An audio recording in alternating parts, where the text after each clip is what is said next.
Welcome to Unexpected Points. I am your host, Kevin Cole. I have with me Steven Ruiz from, the USA Today, but it's also For the Win. So is it like a subsidiary of USA Today, I guess, that you write for there?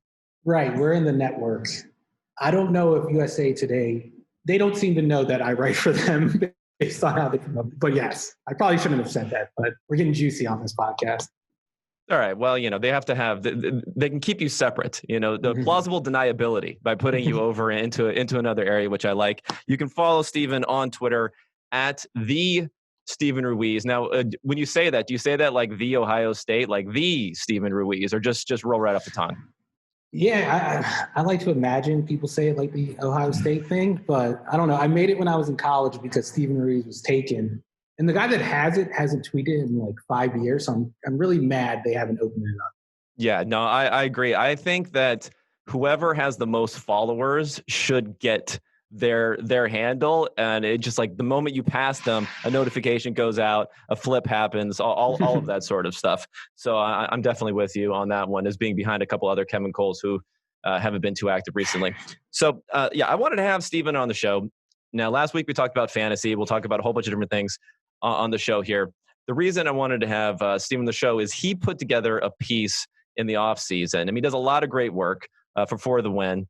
A lot of great work on Twitter too. If you're into Kyler Murray short memes, he's your guy there. But specifically on the work that he does, he combines the film side of things, the football knowledge side of things, and very well integrates some of the analytical numbers that he gets and puts into these pieces. And he did that, I think, a real bang up job on this series that he put together called Getting Home, about blitzing in the NFL. So it was a series of pieces, but I thought that a lot of it had implications on not only from a macro view, how you may view things like the pass rush versus coverage debate that PFF has been involved in, and what's more valuable or not, but just a general philosophical way of whether there could be this analogy to conservatism on the defensive side of the ball, like there may be on the offensive side of the ball, where they like to grind out runs on the offensive side. Do defensive coordinators too often maybe want to be conservative and allow a team to dink and dunk down the field as opposed to not giving up that big play? So I wanted to put all that together there. But why don't you just tell me, Steve, real fast, why did you decide to come up with this series? What was the impetus, or is this something you've been thinking about for a while? When I work on these bigger projects, it's usually based on something I just want to learn about football. Like last year, I did a big series on coverage, and it's basically because I wanted to learn about Nick Saban's coverages. And this year was pass protection. Like, it wasn't even from the defensive perspective. I just wanted to learn how pass protections work and what quarterbacks are looking at for the snap. And that just kind of lends itself to looking at the other side of the ball, which is pass pressure. And I feel like defensive, I don't think there's a lot of coverage from us, from guys like us who, look at the game. A lot of the time we're looking at the offense, and I just think defense is undercovered, and I wanted to fill that void. Yeah, I mean, there's you could say that a lot of people on the analytical side have also been a detriment to looking at the defensive side of the ball, right? Because there are things that end up becoming absolutes for shorthand, right? So, running backs don't matter is the big one. Defense doesn't matter. It's got to become a thing. I don't know why. But it's really just saying that the consistency that you see in the offensive side of the ball is about twice as correlated year over year or game after game. So you can expect more from there. So therefore, we can believe more what we've seen on offense than we can see on defense. But it doesn't mean that one is 100% and one is 0%. So yeah, I definitely like digging into what's going on the defensive side of the ball. And I like what you did specifically here, because like I mentioned, you had a lot of the numbers behind what was going on with blitzing. So if you could get high level here, what were you able to find as far as on the value side, bringing the blitz? Is it something that you think, can you even answer in a simple way of saying like, this is something that is successful and should be done more often or not? Yeah, I try to avoid like making these grand statements about the game, because there's just so many variables, which film guys will point out to you guys when you make these statements. Context. But, it's all about context. You need context. But like, no matter how you look at it, and it's been the case every year, like when a defense adds another pass rusher, they usually do better. Like it leads to more pressure, it leads to more sacks, it leads to just better results overall. And the thing I found surprising was it really didn't matter what the offense was doing, like how many guys they kept in to block, especially at a certain point. Like once the defense sends 6 rushers, it doesn't really matter. It, and I think it's because offenses, when they're seeing a big blitz, their reaction is to just check the ball down and throw it short of the sticks, which we know is conducive to inefficient football. So that was my conclusion. My overall conclusion was if you don't have a defensive line like the 49ers had last year, you should be blitzing more often. And if you're not, like, you're doing your team a disservice. And I think one of the clear examples of that was the Lions, who were the worst pass rush in the NFL last year. And for some reason, their solution to that was just sending 3-man rushes more than any other team in the league. And I just thought that was just, I don't understand the thinking behind that. And the numbers ended up backing it up.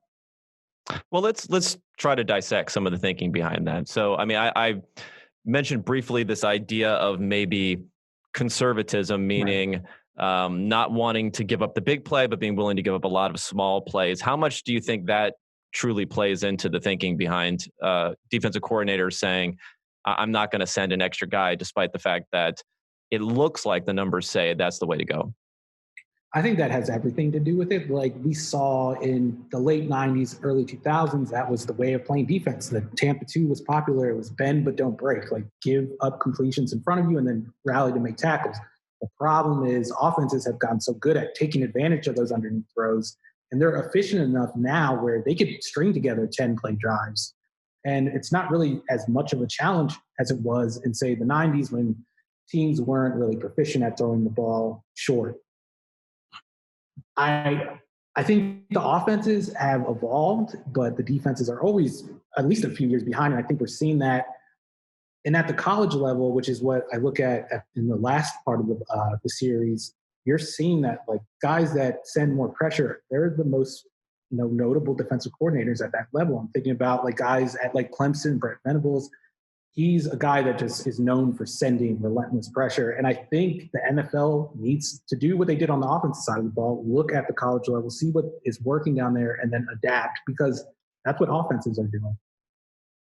I mean, is there an element on the college level, especially if you feel like you have a great offense? I mean, we see things like the Big 12 and other places where it's such a shootout that, if you give up that 80-yard touchdown, you're like, I'm just going to go get it back, basically. It's not, there also isn't as much of a perception there. So do you think that plays into it, like thinking on the offensive, having more confidence in the offensive side of the ball also? Yeah, I definitely think that. But when you're playing a team like the Ravens or the Chiefs, they're basically putting up video game numbers. So maybe you should adjust your thinking and start thinking like those Big 12 teams are the teams that do send pressure and aren't just playing bend but don't break, because Patrick Mahomes is going to break you. Right. And then go ahead. I was going to say there's going to be a lot of bending, but when you play these good teams with these great quarterbacks, there's going to be a lot of breaking, especially in the red zone. And like no matter who, and a lot of NFL teams have good quarterbacks. This isn't college football where there's like maybe a handful of guys that have a chance of playing in the pros. Like every guy is a pro. Well, what you mentioned how things are changing in the college side, and I think there may be an analogy to on the offensive side of the ball. A lot of things that were initially perceived as they didn't work at the NFL level either because the defenses they're facing it wouldn't work against. The talent that you have at the NFL level is just different. How much of that plays into how the NFL is doing things versus adopting more of these unique schemes that are at the college level? I really don't agree with that line of thinking. Like it makes sense, but talent is relative. Like, yes, you're not going up against NFL talents on Saturdays every week, but you don't have NFL talent at your disposal either. Like you have a couple of blue chip guys, and like teams like Alabama, they don't even count. Like you just can disregard them. So I think it's all relative. I think football is just football. It's a numbers game at the end of the day. And I think pass rush is just emblematic of that. Like it's about getting the right numbers in the right place. And I think that's what defense is all about, is like putting numbers in the right place where you're not getting exploited elsewhere, but you're taking advantage of a numbers advantage somewhere else. Okay, well, let's think about this in terms of the pass rush versus coverage type of debate. Now, maybe just for a little primer, Eric Eager here, who is a fellow data scientist, he looked through our numbers and he found, I guess, the first point being a much higher correlation between coverage grades that a team has for a game and whether they win or not versus pass rush. And if you want to think about it on a conceptual basis, you could say that at least the way that we grade, and I think this plays into it too. I don't think it's just as simple as that because the grades don't encompass everything. The way that we grade, you get a positive grade for breaking up a play. So it's really always tied to what is a positive event for the defense, a pass breakup or an interception. So whereas for when you're rushing the passer, you can have a positive play. You can beat your man, but as we see more often, and as you mentioned, quarterbacks are getting rid of the ball so quickly that not only might you not get a hit or not get a sack, but you might not even really pressure the quarterback enough to really affect the play.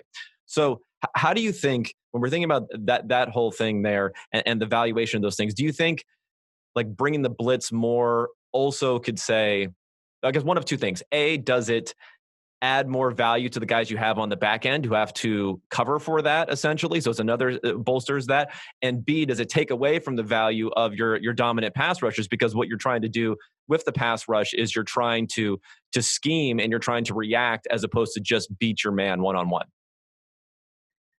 Yeah, I think like my thinking on the whole coverage versus pass rush debate kind of changed when I was researching this. And because one thing that, like when you're listening to coaches talk about it, they talk about how like everyone would send pressure if they thought it was safe, but it's not safe. Like you look at New England, they send a lot of zero blitzes, but they also have a cornerback group that's just stacked with talent, so they can do that. Like a team like the Washington, for instance, they can't do that. If they send blitzes every time, they don't have the cornerbacks to hold up. Right. And then from the other perspective, like I was listening to Kyle Shanahan talk, I think it was on Chris Sims' podcast, and he was explaining why he chose the Seattle style of defense, where they're going to play zone and rely on a four-man rush. And he says when you have that four-man rush, which is hard to build, that's why you don't see it a lot. When you have that, you could be more sound on the back end. But when you need to start sending extra guys, that's when you can't be sound on the back end and teams can start to take advantage. So I think there is some value in building a four-man rush that you know is going to get home no matter how many people you send. I think we have started to undervalue pass rush over the last couple of years because of that. We don't think about, like, for instance, the PFF study. Like, I thought it was a great study, but based on what I know about how you guys do defensive back grades, it's mostly based on what happens and not really based on the job of the cornerback, for instance, on that play, which is why I think Jalen Ramsey is never graded out like as an elite cornerback, because when he was in Jacksonville, he was playing on an island by himself against the best receiver every week.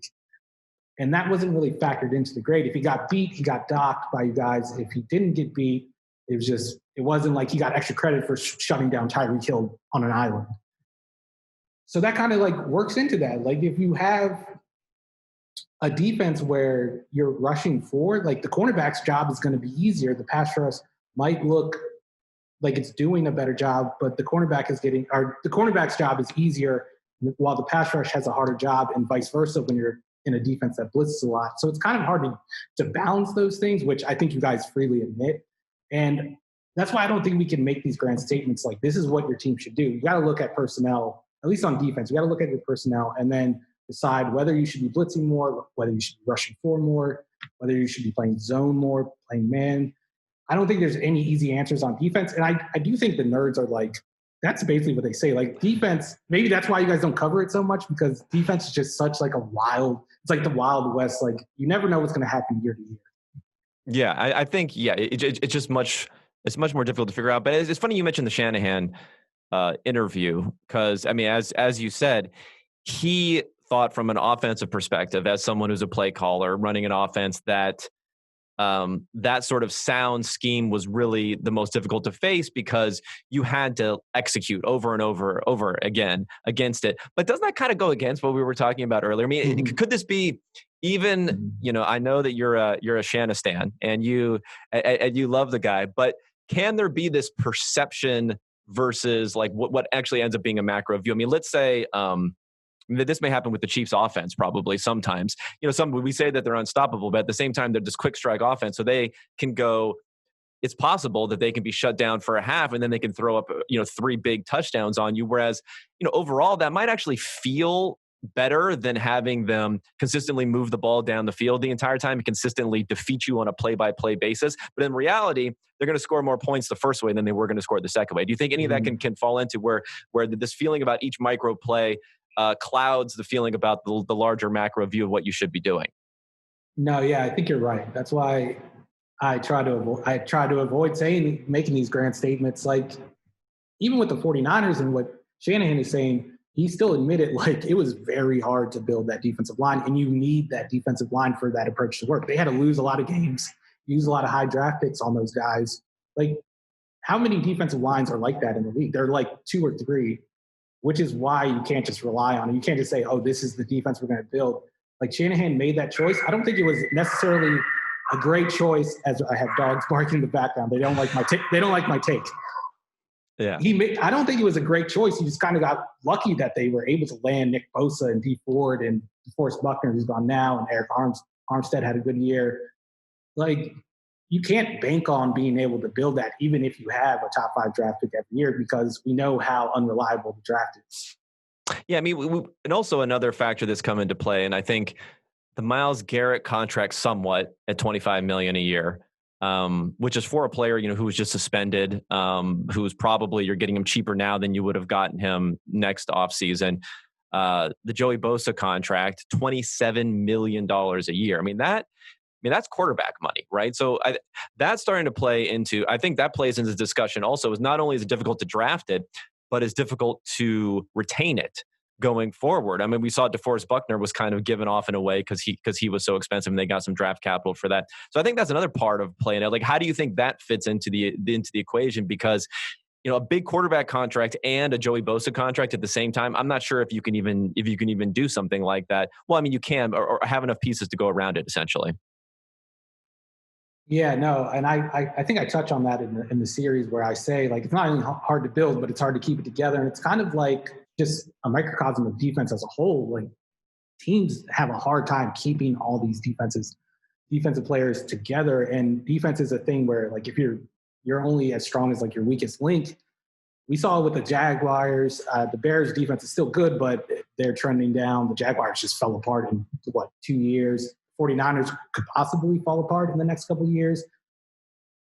I think it's terribly hard to build a defense like that. Just to play through your defensive line, it costs a lot of money, because the nerds might not think like a valuable defensive end is worth a lot of money, but NFL teams still seem to think that. Obviously, they just paid Bosa, like you said, quarterback money. That just makes it all the more difficult. And if I was starting a team from scratch, I definitely would not take the approach Shanahan and Lynch did. I would not hire a Seattle guy. I would hire a guy that has shown that he could scheme around a lesser defensive line and knows how to build a defense from the back forward.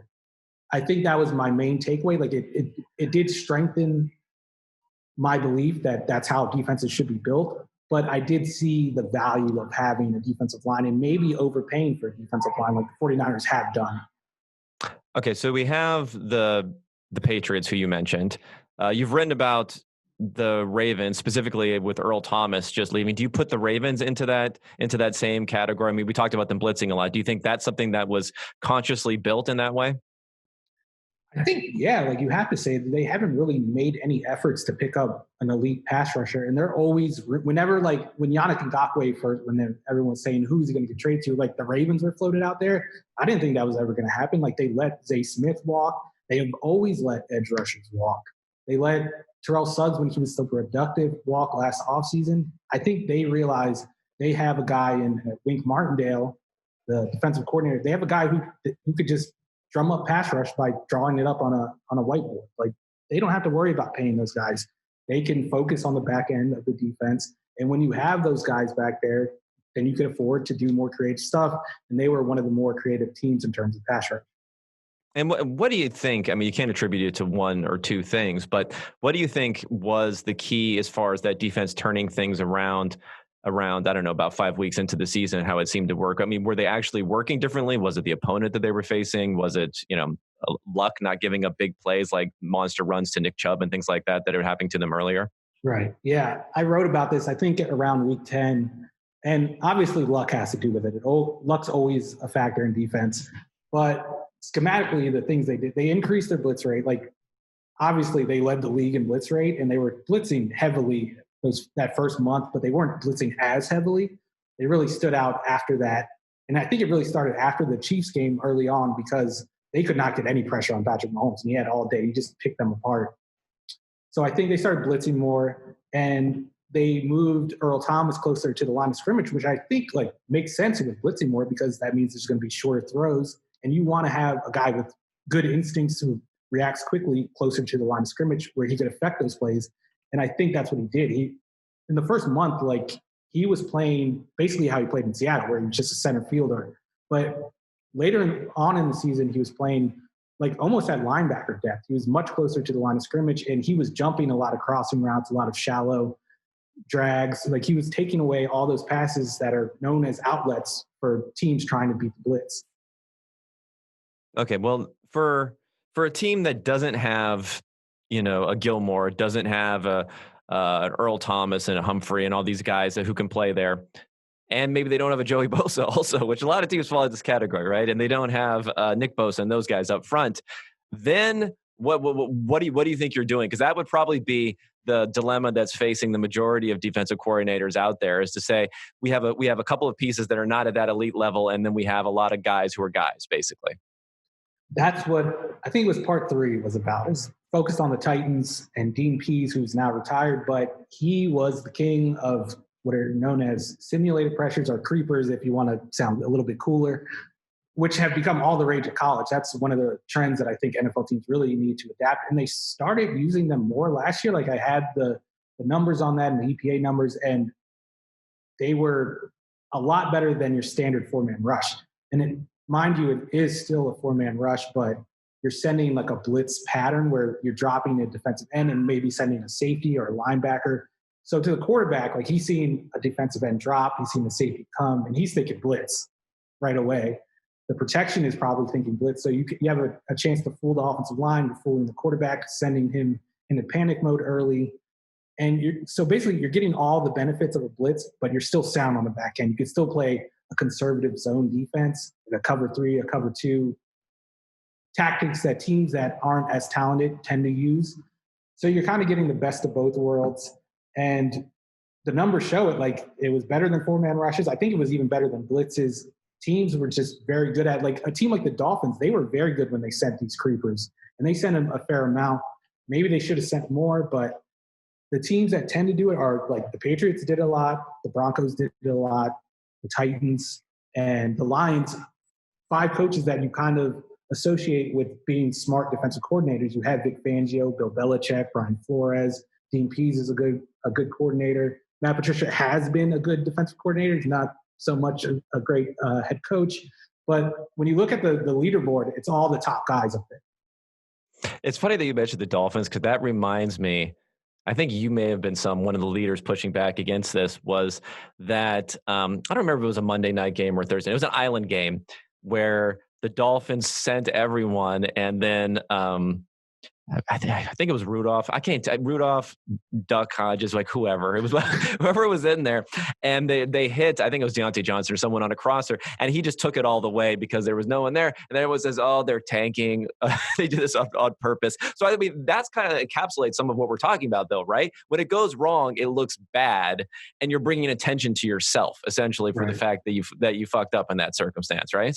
Yeah, and that's why defensive coordinators don't like sending blitzes, because when you play cover 2 and you get beat, no one's going to blame it on you. They're going to blame it on the player that busted the coverage. But when you call a 0 blitz, like Flores did, people start to think that you're just giving games away, which I don't think is the case. I just think it was a bad play by the secondary. Like he was trying to do what he did with the Patriots. Like that's why he got hired, because what he did with the Patriots. And one of the main things he did with the Patriots when he took over for that 1 year was send more blitzes.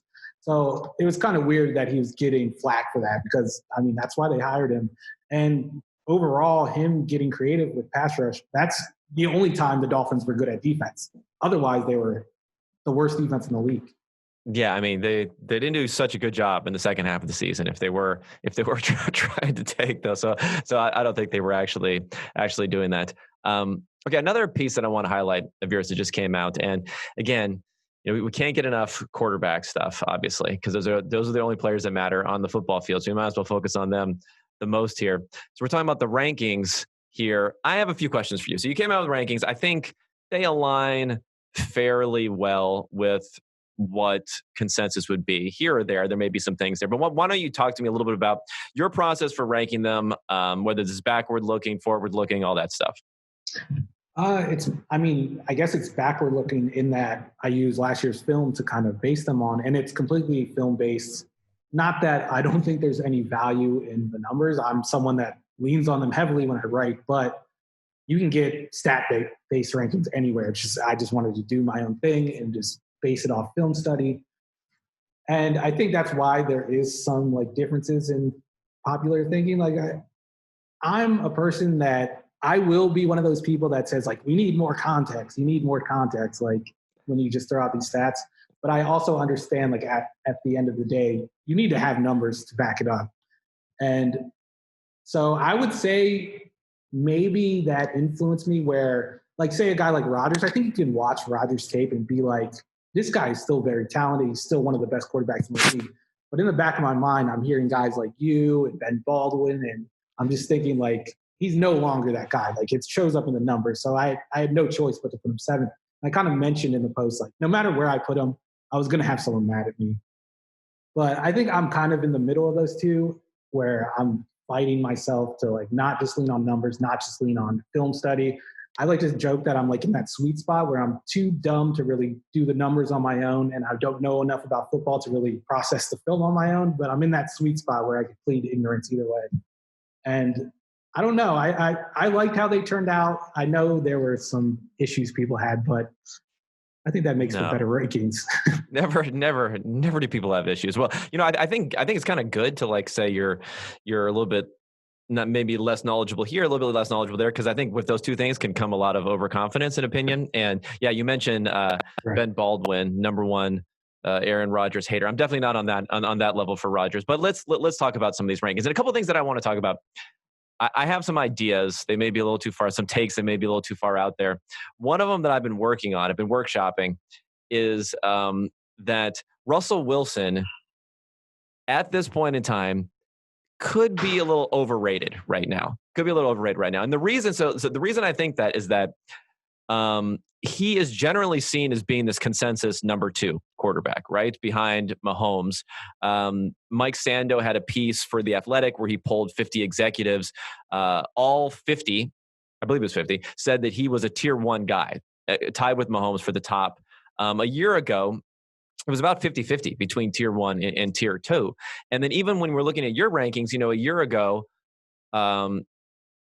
he was a little bit further back. He was behind some of these older elite guys like Rodgers, Breeze, and Brady. So how much of Wilson's ascension do you think to this spot where people see him as being like a 1B to Mahomes, how much of that do you think is the fact that we've had this falling off of other elite options and there's just no one else there really to compete versus he is really at that level? Because I guess I kind of see him as being further away from Mahomes and closer to someone like a Lamar Jackson than in value than how most people see him, which is very close to Mahomes, and everyone else there's a huge gap to everyone else.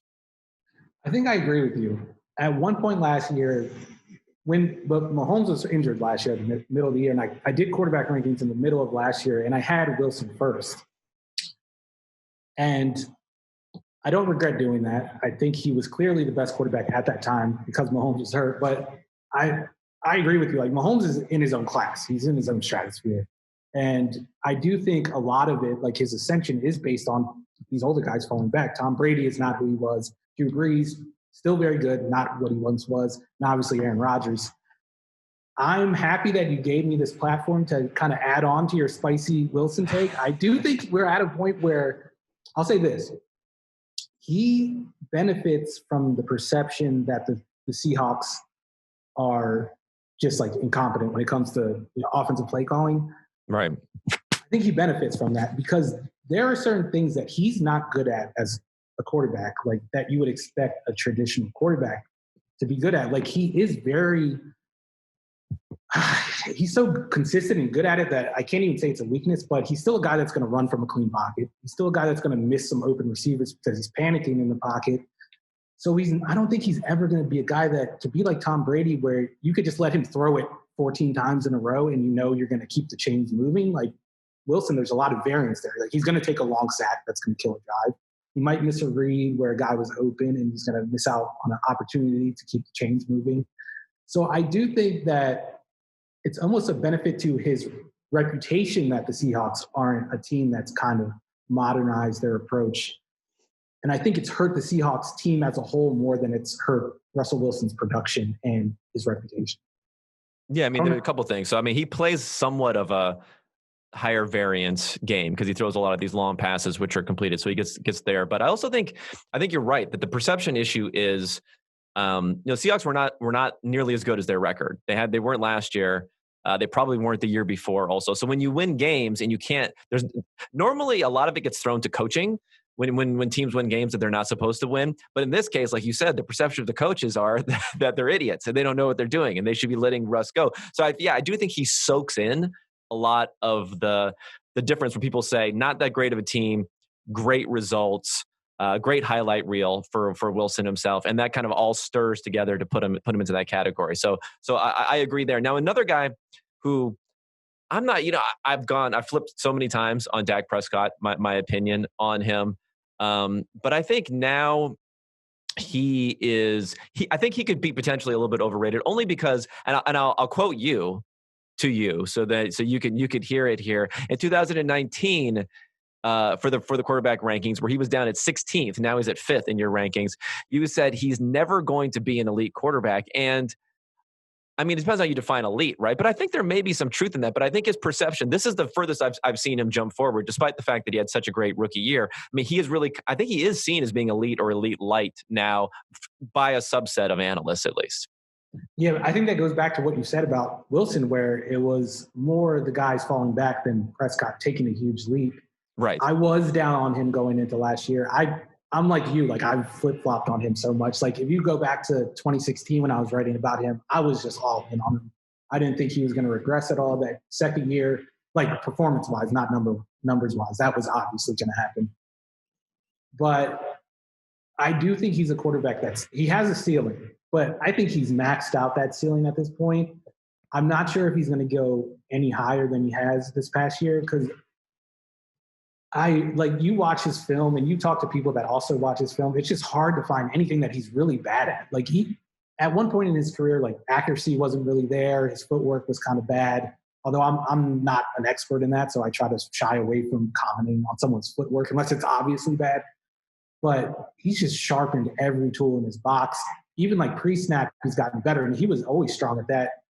And I think that, like when I said that he's never going to be an elite quarterback, I shouldn't have said that, because elite is kind of like, it's a relative term. Like, if all the quarterbacks in the league are Mitch Trubisky, a couple of those Mitch Trubiskys are going to be elite. So I probably shouldn't have said that. But I still stand by it. He doesn't have that talent level of the elite guys we've seen in the past. Like he's not peak Rodgers, he's not peak Brady, he's not peak Ruiz, he's not even peak Russell Wilson. So I stand by that statement, but you could see it. Well, I mean, I shouldn't have said it, but yeah.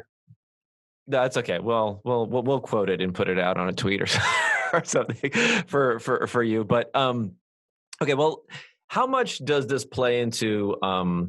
Yeah, I think for him, one of the big factors has come as this whole like supporting cast, right? Everything is supporting cast. So, like, how much does that read into when you're looking at a quarterback? Because obviously the results are going to change year from year. There's a bunch of different reasons for it. Do you think that he really has the supporting cast advantage that people seem to attribute to him?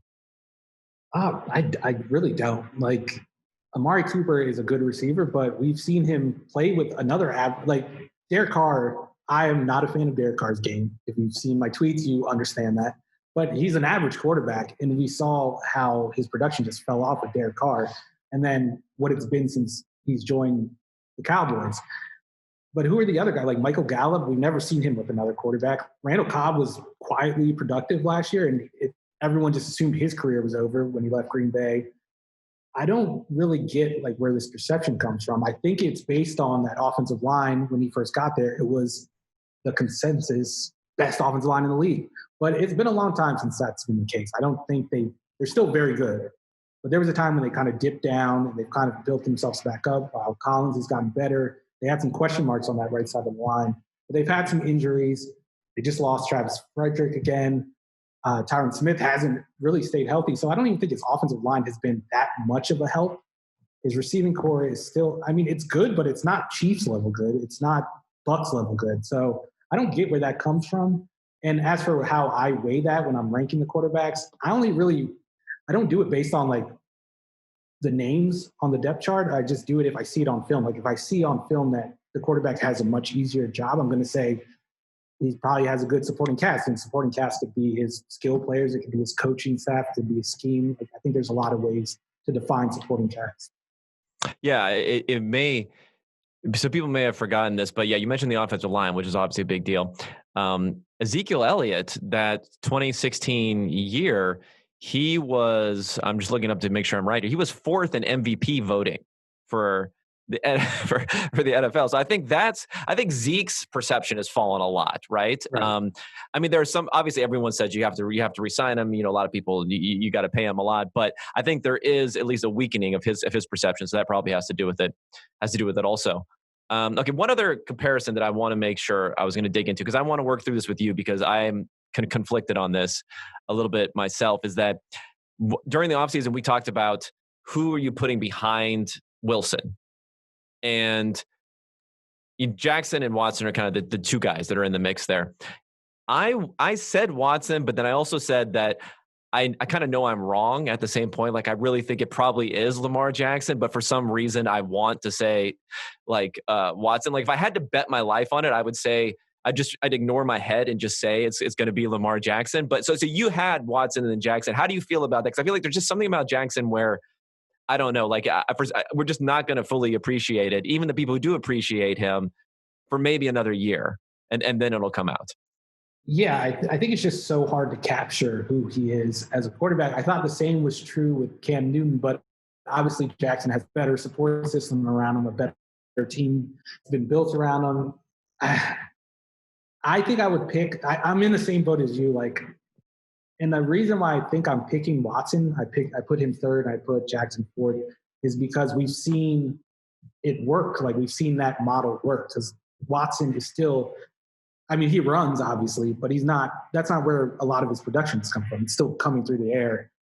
So that's why I'm more inclined to go with him, because it's a sure thing that we've seen before. We've never seen anyone like Jackson. So we really don't know where this is going to go. And there's a lot of underlying numbers that suggest he's never going to do what he did last year. Like, his touchdown rate was unsustainably high.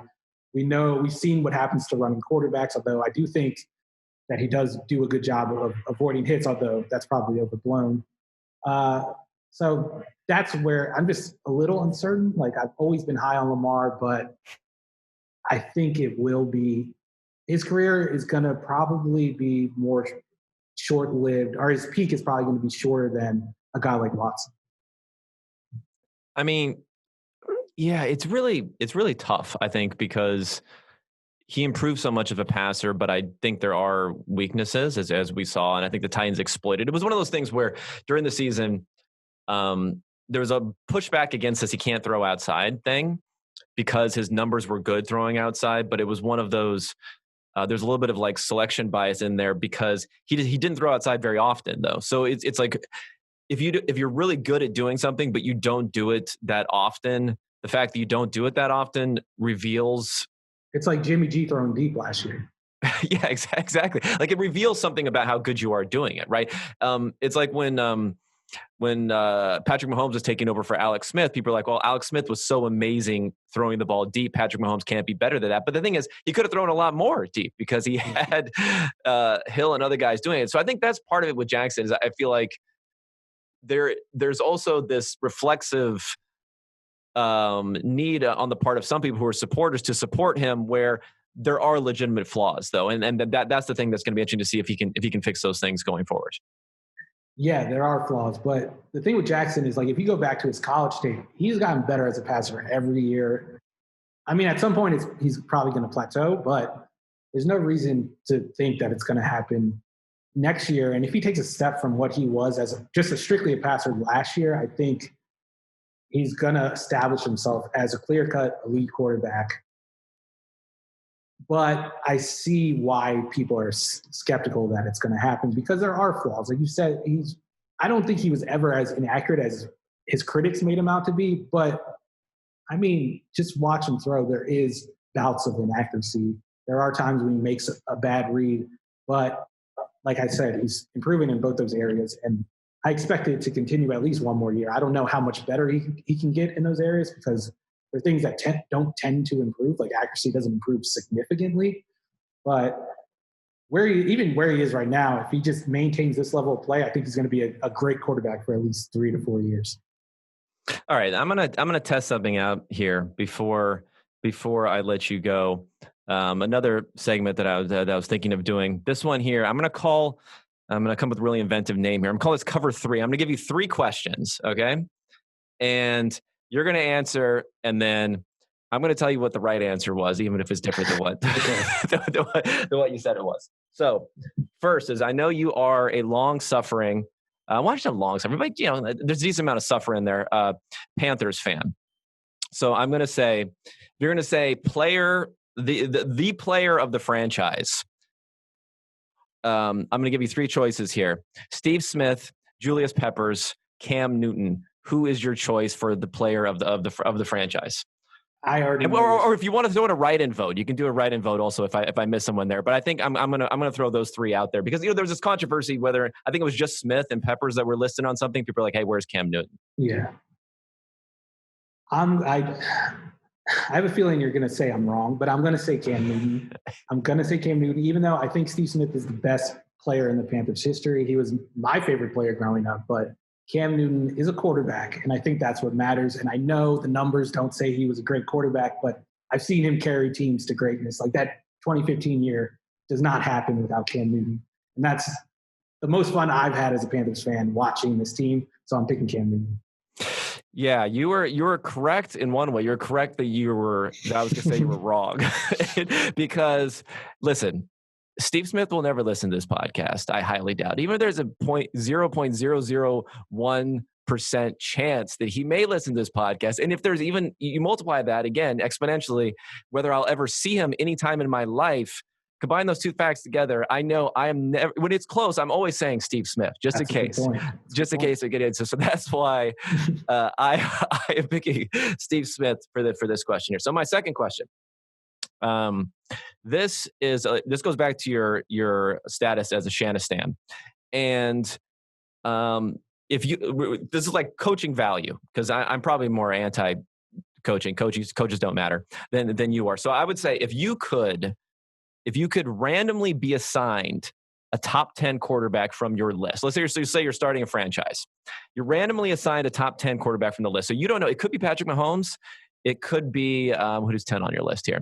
It could be Matt Ryan. Well, let's say they're younger, though. They're not old like Matt Ryan. But anyway. Sub in Carson Wentz or someone like that. Well, let's say it's for one season. That'll make it easier. So you want one of these guys on here. So you randomly get one of them. It could be the best. It could be others. Or you know that you have Kyle Shanahan as your coach, and then you don't get anyone in that top 10 list, and you may not. You'll just be randomly assigned anyone from 11 to 32. So you have no chance at Mahomes, no chance at Wilson, no chance at Watson, no chance at those guys. You're going to get a bunch of guys that are kind of the same, I would say, including Jimmy Garoppolo. Maybe you could get Jimmy Garoppolo. Which one do you choose? If I was on another podcast, I'd probably pick Shanahan. But I know that the right You're not trying to answer what I'm going to say. I know, right. but you can say what you feel is right. It's also altering my mind. Like it's influencing me. Like just saying it out loud sounded dumb to me. So I'm going to take the top 10 quarterback and hope it's not Carson Wentz. Okay. Well, I'll give you that one. Of course, I'm choosing that. Coaches don't matter. And last here, this is a little bit on the less serious manner here. Which quarterback gives you better meme material here? Is it short person Kyler Murray, or is it hobo Baker Mayfield? Which is a better one that you put together? I thought you were going to say Josh Allen. That was an obvious answer. Okay, we'll throw him in as the third one, Josh Allen. But I'm not sure. Well, what is the theme with Josh Allen? Just that he's bad at football. That you may be impaled by one of his throws into the stands. But okay, but let's stick with the guys that I mentioned. So which is better? Like a real negative, like Baker just gives you something you can really lay into on him there. And I think, the hobo Baker Mayfield was one of my favorites, where he had the satchel, he was ready to go. Or, Kyler Murray, he's just, you can shrink him all over the place. And I enjoy those also. So which one do you choose? I think it's Kyler Murray, because I could be more creative. Like, I have to use Photoshop more often with him. And I also like him as a player, so it doesn't feel as mean-spirited. I'm not really a huge fan of Baker Mayfield, and I like Kyler Murray. So it's always funny when Cardinals fans complain to me in my mentions and say I'm hating on him. I'm a hater. I love Kyler Murray. If you've ever read anything I've written about him, I think he's the best prospect of the last 5 years. So I'm going to go with Kyler Murray. And I also think the jokes are funnier. Baker Mayfield just gave me that one moment. If he changes his outfit, I can't do it anymore. Kyler Murray can never change his height. Although he did try at the combine, based on those reports where people were saying he punched the numbers. I don't know. Yeah, where he came in on top of someone else's shoulders in the trench coat. Yeah, I heard about that. Yeah, Kyler Murray is correct. I mean, it's just kind of cute, quite honestly. There's a little Kyler Murray. Everyone should be happy about that. He may be a little offended, but we love it here. So. Steve, thanks for coming on here. Again, I want to plug the work that you've done in the offseason. You'll be doing all kinds of stuff, rapid reactions to everything that happens during the season over at For the Win. You have a podcast also, The Counter, correct? Is that still going on during the season, I assume? Yeah, we're going to ramp up that during the season. Right now, we're doing division previews.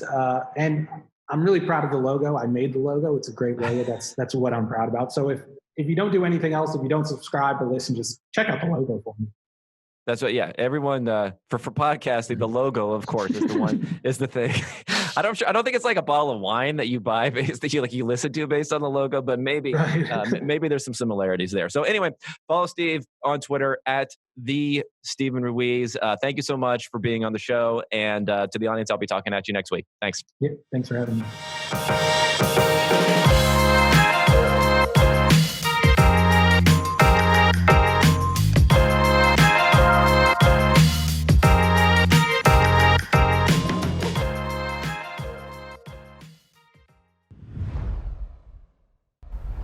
You want to get rid of me and get back to more great PFF YouTube content? All you have to do is push that button right there and subscribe. Thanks for watching.